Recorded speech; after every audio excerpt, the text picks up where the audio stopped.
Les osides sont des molécules qui libèrent après hydrolyse deux ou plusieurs molécules d'ose. Ces oses peuvent être identiques, c'est-à-dire formées d'un seul type d'ose. Exemple, glycose, glycose, mannose, mannose, etc. On les appelle les osides homogènes. Ou bien ces oses peuvent être différents, c'est-à-dire formés de deux oses ou plus différents. Par exemple, glycose, fructose. On les appelle les osides hétérogènes. On classe les osides en disaccharides ou bien diosides. Di, ça veut dire formés de la condensation de deux oses. Si le nombre d'oses dépasse 10 oses, on parle des polysaccharides ou bien les polyosides. Les oses sont unis par une liaison osidique qu'on appelle liaison glycosidique. Selon le mode de liaison, on distingue les osides non réducteurs et les osides réducteurs. Les osides non réducteurs ont engagé leur OH hémiacétalique dans la liaison osidique, c'est-à-dire ils ne possèdent aucun OH hémiacétalique porté par le carbone anomérique libre. Par exemple, si les osides sont des aldohexoses, par exemple, leur carbone anomérique 1 est engagé avec 1. Ou bien s'il s'agit d'acétose, eh bien les cétohexoses ont engagé tous les OH hémiacétaliques portés par le carbone 2 parce qu'il s'agit d'acétose liés. Donc, on peut avoir une liaison osido-oside, c'est-à-dire on parle des osides non réducteurs, si le carbone anomérique est lié 1,1 ou 2,2. On peut avoir les osides réducteurs. Si on dit réducteurs, c'est qu'ils font la réduction. Pourquoi ils font la réduction? Parce qu'ils possèdent un OH hémiacétalique libre. Donc, les osides réducteurs ont engagé un seul OH hémiacétalique avec une fonction du deuxième ose. On peut avoir une liaison oside-ose type C1C4 ou bien C1C6. Alors, maintenant, on va entamer ensemble les principaux diholosides ou diosides directement. On a deux types, les disaccharides ou bien les diosides réducteurs et non réducteurs. Et je commence par non réducteur parce qu'on a un seul dioside non réducteur qu'on appelle le saccharose, le sucre de table. Il est formé de deux molécules différentes, d'un alpha-glucose et d'un bêta-fructose. C'est un dioside hétérogène. Comment on appelle ce dioside? On l'appelle alpha-D-glycopyranosyle, la liaison osidique, 1 avec le 2 bêta-D-fructopyranoside. C'est ça, un dioside non réducteur. Les carbones anomériques sont engagés, sont liés. Alors, ce dioside peut être scindé, coupé, hydrolysé en glucose et en fructose par une saccharase qui peut être soit la bêta-fructosidase ou bien l'alpha-glycosidase. Cette saccharase, on l'appelle aussi sucrase parce que le saccharose est appelé encore sucrose. Pourquoi la bêta-fructosidase agit-elle? Parce que le carbone 2 est lié et le reste libre. Je rappelle que les osidases agissent si seulement si le carbone anomérique, le 1 ou le 2 des oses sont engagés, le reste libre. L'alpha-glycosidase, elle agit aussi. Pourquoi? Parce que l'OH hémiacétalique porté par le carbone 1 est lié, donc c'est un alpha, parce que s'il est libre, c'est la métarotation, l'enzyme ne peut pas le reconnaître. Il est alpha, tantôt il est bêta. Le reste libre. Je rappelle que le saccharose est présenté dans un plan vertical. En bas, j'ai présenté le saccharose, la même molécule, mais dans un plan horizontal. Donc, je dois faire la double imagerie, et la verticale et l'horizontale. Alors, le 1, pour le glucose, je le place à ce point-là. Pourquoi? Parce qu'il y a le pont. Je rappelle que pour les aldohexoses, le pont est entre C1 et C5. Je place le C1 là où il y a le pont. Alors, le pont pour le cétose est C2, 5. Où est-ce que le 2? Je le place à ce point ou bien à celui-là? Non, je le place à ce point-là. Pourquoi? Pourquoi je place le C2 à ce point-là? Parce qu'il y a le OH numérique, n'oubliez pas. Donc, la première molécule de glucose a engagé son carbone numéro 1. La deuxième molécule de fructose a engagé le OH porté par le carbone 2. Donc, c'est une liaison type oside. D'accord? Faites attention, s'il vous plaît, lorsque vous cherchez, est-ce que votre dioside est réducteur ou non, tout d'abord, placez le carbone anomérique. Ou placez le carbone anomérique là où il y a le pont. Ou placez le carbone anomérique 2, là où il y a le OH anomérique.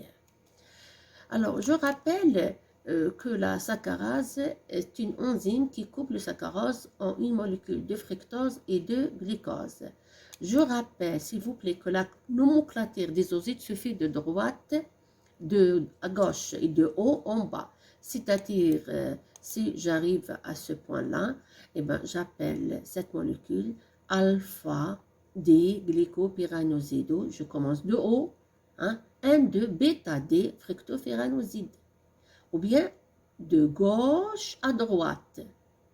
Je l'appelle alpha-D-glycopyranosile, bêta-fructopyranoside.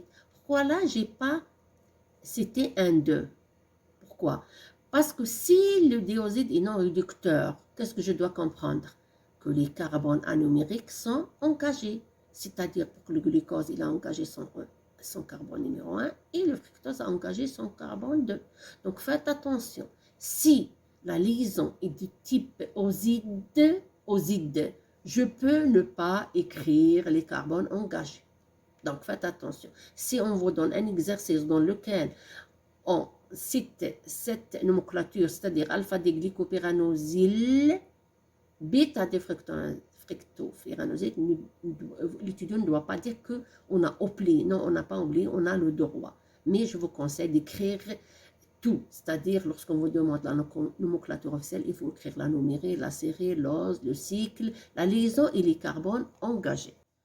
Et maintenant, on passe aux diosides réducteurs. Réducteurs, pourquoi?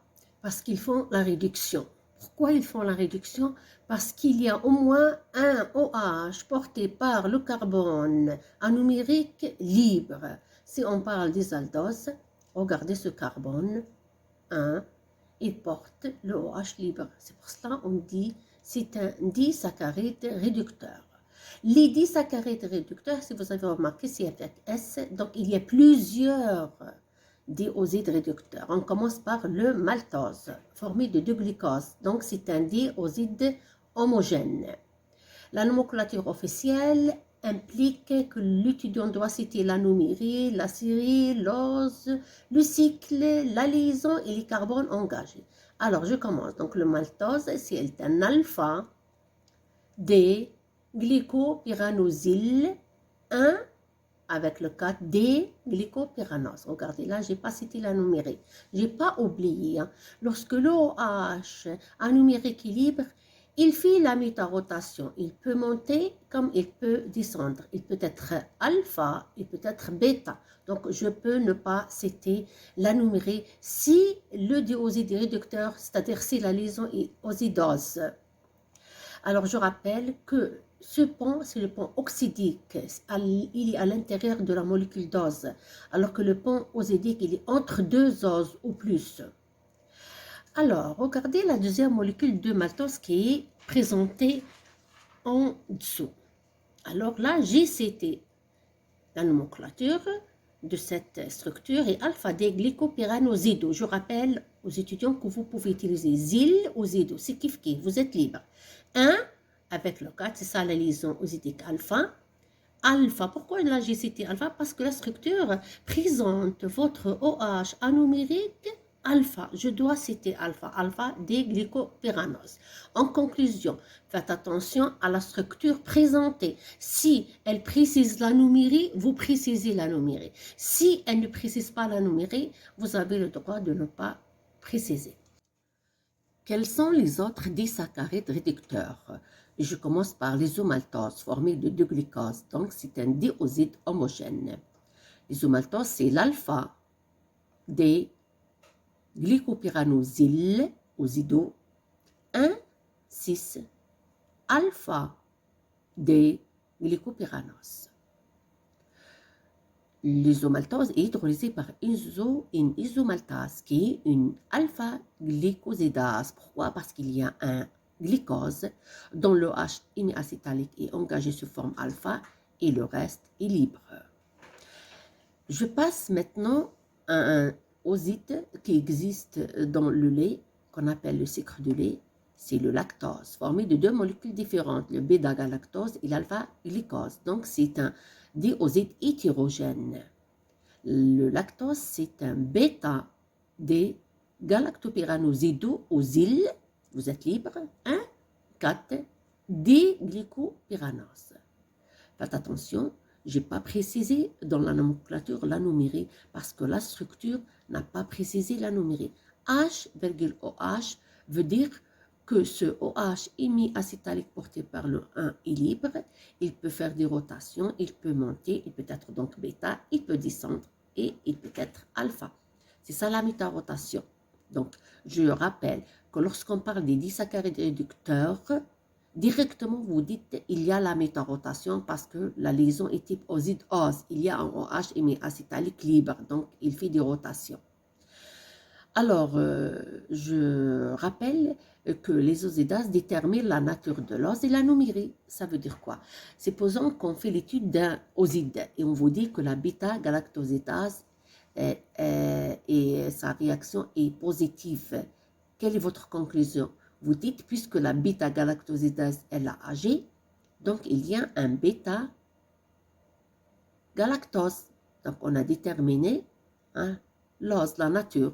Et le OH hémiacétalique est engagé, c'est-à-dire on a déterminé le pont osidique.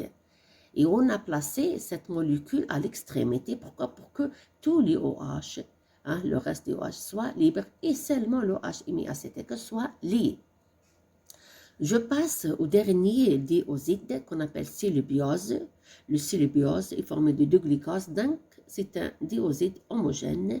C'est le bêta des glycopyranosyl osido 1,4 des glycopyranos. Aussi là, je n'ai pas précisé l'anomérée dans le nom parce qu'en regardant la structure, on remarque que l'anomérée n'est pas précisée. H,OH veut dire que votre OH hémiacétalique est libre, il fait des rotations, il peut monter, il peut descendre. Et en dernier lieu, je dois rappeler que le célubiose il est issu ou bien libéré à partir de la cellulose. Alors, justement, le célubiose est hydrolysé par une bêta-glycosidase qui n'existe pas dans notre tube digestif. Justement, la cellulose est non hydrolysable lors de la digestion. Et maintenant, on passe ensemble un exercice pour assimiler toutes ces informations. Qu'est-ce qu'il y a l'exercice numéro 1? S'agit-il d'un sucre réducteur? Encadrer la bonne réponse. Je commence par cette molécule. Alors, je dois préciser, lorsqu'on vous demande est-ce que le sucre est réducteur ou présente ou non la métarotation, la première des choses à faire, c'est marquer votre carbone anumérique. Le 1 pour les aldoses, le 2 pour les cétoses. Ou placer le carbone anumérique là où il y a le pont. Pourquoi? Parce que nous avons dit que pour les aldohexoses, le pont est 1,5. Donc, ou placez votre carbone 1 là où il y a le pont. Donc, c'est ça le 1. Donc, le OH est lié. Alors, je passe la deuxième molécule. C'est un cétose, le pont entre 2 et 5. Où est-ce que je place mon carbone 2? Ici ou là? Le carbone 2 doit être placé là où il y a le OH anumérique. C'est ça le OH anumérique. Et il est lié. Donc, c'est un dioside non réducteur. Il ne présente pas la réduction, donc il ne présente pas le phénomène de métarotation. Pourquoi? Parce qu'il n'y a aucun OH anumérique libre qui fait des rotations. Je passe à celle-là. Et toujours, je précise mon carbone anumérique. Où placer le carbone anumérique, le carbone 1, là où il y a le pont. Donc, il est lié. Je passe à la deuxième molécule. Où est-ce qu'il est le pont? Donc, je place mon carbone en numérique ici. Ça, c'est une image, faites attention. Alors, aussi, cette deuxième structure hein, est non réductrice parce que les deux carbones numérique 1 sont liés. Je passe à la troisième molécule et je place mon carbone numérique ici, là où il y a le pont. Alors, il est lié. Je passe à la deuxième ou placer mon carbone numérique là, parce qu'il y a le pont. Donc, liaison 1,4. Donc, ça, c'est un dioside réducteur parce qu'il possède son OH numérique libre. Et il présente aussi la métarotation. La dernière structure, c'est un NOS. Où est-ce qu'il est son carbone numérique? Là où il y a le pont. C'est ça le carbone numérique. Est-ce que son OH est libre ou lié? Non, il est lié avec un méthyle. Donc, il ne peut pas présenter la réduction et il ne peut pas présenter la métarotation. Donc, non réducteur. Et je termine avec les polyosides qui existent dans notre corps. Ce sont des polyosides homogènes qu'on appelle homopolyosides. Les polyosides homogènes, je rappelle, qu'ils sont constitués d'un seul type d'os, qui est le glucose. Donc, c'est les glycosanes. Donc, notre corps contient seulement les glycosanes. On a deux types de glycosanes, ramifiés et non ramifiés. Les ramifiés sont présentés par le glycogène et l'amidon, je rappelle, c'est notre réserve hépatique et musculaire. Le glycogène existe dans notre corps alors que l'amidon existe dans l'alimentation. Le glycogène ou l'amidon sont constitués de deux chaînes. On a des ramifiés. Donc, il y a une chaîne principale, alpha 1,4. Il y a plusieurs chaînes de ramification. Là, on a schématisé une seule, alpha 1,6. C'est ça la ramification. Je passe au glycosane non ramifié présenté par la cellulose. Je rappelle que la cellulose, c'est un polysaccharide non ramifié de structure. C'est un bêta 1,4. La alpha 1,4 et la bêta 1,4. Alors, je vais présenter cette structure pour faciliter la suite des exercices que je vais présenter. Alors, la structure présente un polysaccharide ramifié. Là, c'est la chaîne principale. Et là, c'est la chaîne de ramification. Bien sûr, là, j'ai seulement schématisé une seule ramification. C'est un schéma explicatif. C'est un support pour expliquer la suite des exercices. Qu'est-ce qu'il dit, l'exercice, par exemple? Si on vous donne un exercice dans lequel on libère 3 types de dérivés méthylés. Les 4 fois méthylés, les 3 fois méthylés et les 2 fois méthylés. Et on vous demande de placer ces 3 dérivés, ces 3 molécules, c'est-à-dire de trouver la structure, comment ils sont placés, comment ils sont liés. C'est-à-dire, on va déterminer ensemble le pont osidique et le pont oxydique et l'emplacement de la molécule. Et je commence. Et avant, je rappelle que X, ça veut dire que c'est un méthyle, c'est un CH3.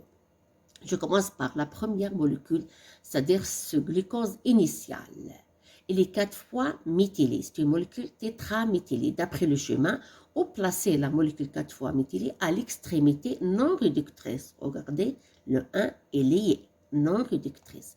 Donc, je conclus, la molécule 4 fois méthylée est placée à l'extrémité non réductrice. Ça veut dire quoi non réductrice? Le 1 est engagé. Alors, je passe. On a libéré 2, 3, 4, 6 tétraméthyle. Où est-ce qu'il est le 1? Pourquoi il n'a pas capté un méthyle? Le 2, il a capté parce qu'il était libre. Le 3 a capté parce qu'il était libre. Le 4 aussi a capté parce qu'il était libre. Où est-ce qu'il est le 5? 1, 5 sur le pont oxydique. Le 1 et le 5 n'ont pas capté un méthyle parce qu'ils étaient liés. Liés dans quoi? Dans le pont oxydique. Le 6, il a capté. Je rappelle que la perméthylation, c'est une méthylation forte, de telle façon que tous les hydroxyles libres captent un méthyle. La perméthylation détermine le pont oxydique, qui est 1, 5. Donc, je conclus, la molécule 4 fois méthylée, c'est une molécule non réductrice. Non réductrice, ça veut dire le 1 est lié, engagé. Et le 1, 5, c'est le pont. Je passe. La molécule 3 fois méthylée, triméthyle 3 fois méthylée, c'est une molécule intrachaîne à l'intérieur de la chaîne. Donc, elle a fait 2 liaisons. lesquels je passe à 2, 3, 6-trimethyle. Alors, faites attention. On a dit que les polyzytes sont homogènes. Homogène, ça veut dire quoi? Ça veut dire qu'ils ont le même cycle, la même anomérée. Alpha, pyrale. Alors, 1, 5, c'est le pont. Le 2 a capté parce qu'il est libre. Le 3 a capté parce qu'il est libre. Où est-ce qu'il est le 4? Le 4 n'a pas capté parce qu'il était lié. Et le 1 aussi.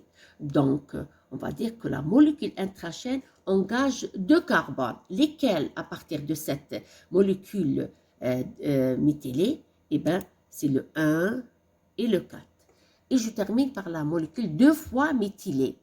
Premièrement, vous dites la molécule 2 fois méthylée, c'est une molécule de ramification. Alors, supposons maintenant qu'on vous demande de chercher quels sont les OH engagés dans la molécule 2 fois méthylée. 2, 3. Alors, le 1, le 5, c'est le pont. C'est pérane. Le 2 a capté parce qu'il était libre. Le 3 a capté parce qu'il était libre. Où est-ce qu'il est le 4? Eh bien, parce qu'il était lié. Le 5, c'est le pont. Où est-ce qu'il est le 6? Pourquoi il n'a pas été méthylé? Eh bien, parce qu'il était lié.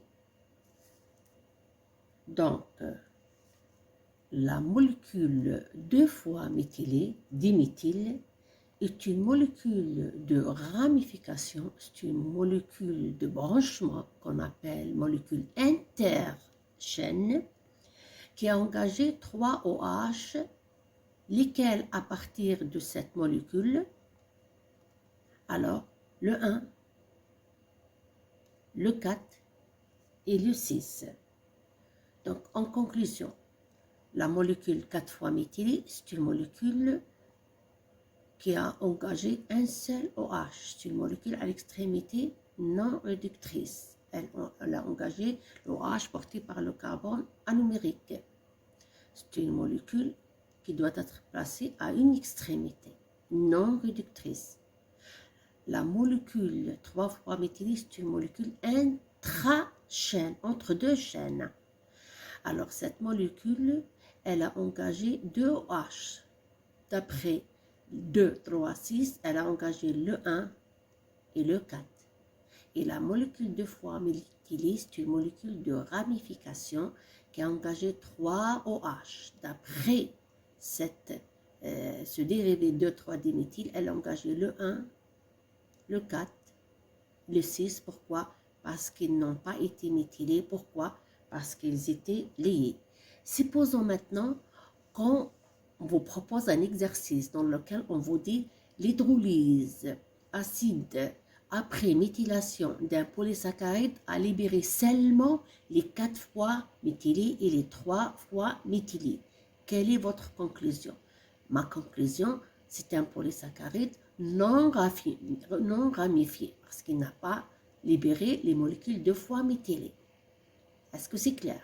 Maintenant, supposons qu'on vous donne un autre exercice dans lequel on vous dit l'hydrolyse acide après méthylation d'un polysaccharide a libéré les 3 fois méthylés, les 4 fois méthylés et les 2 fois méthylés.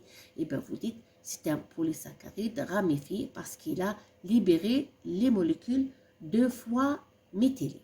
Maintenant, je dois rappeler une information très importante, laquelle l'étudiant doit savoir que tous les polysaccharides, soient ramifiés ou non, ont une seule extrémité réductrice, c'est-à-dire ils ont une seule molécule qui possède son OH anumérique libre. Le reste, ce sont des extrémités non réductrices dans lesquelles le OH anumérique est lié. Et cette structure-là présente la structure du glycogène. En résumé, l'étudiant doit savoir qu'il y a 2 types de disaccharides, non réducteurs et réducteurs. Non réducteurs qui existent dans la nature, on a un seul, c'est un disaccharide non réducteur hétérogène présenté par le saccharose. Alors que les disaccharides réducteurs, on a plusieurs. On a homogène et hétérogène. Hétérogène aussi, on a un seul, le lactose, le sucre du lait. Alors que homogène, on a 3, le maltose, l'isomaltose. La différence, c'est la liaison maltose alpha 1,4 et l'isomaltose alpha 1,6. Et c'est le biose bêta 1,4. Je termine cette vidéo en proposant un deuxième exercice qu'on fera ensemble dans la prochaine vidéo, ainsi qu'un contrôle de préparation, c'est-à-dire pour préparer les étudiants. Ce contrôle comporte une partie exercice et une partie cours. Si l'étudiant, par exemple, dans la partie cours ou exercice, il a choisi la réponse A ou C, j'ai proposé les tableaux, parce qu'il y a deux tableaux pour la partie cours et un deuxième tableau pour la partie exercice en bas. Si l'étudiant a choisi les réponses A et B, il n'a qu'à cocher pour la réponse 1 les réponses qu'il a choisies. Aimez la vidéo si elle vous a plu. Et je rappelle que vous pouvez recharger ce document, il est en bas dans la boîte de description et bon courage.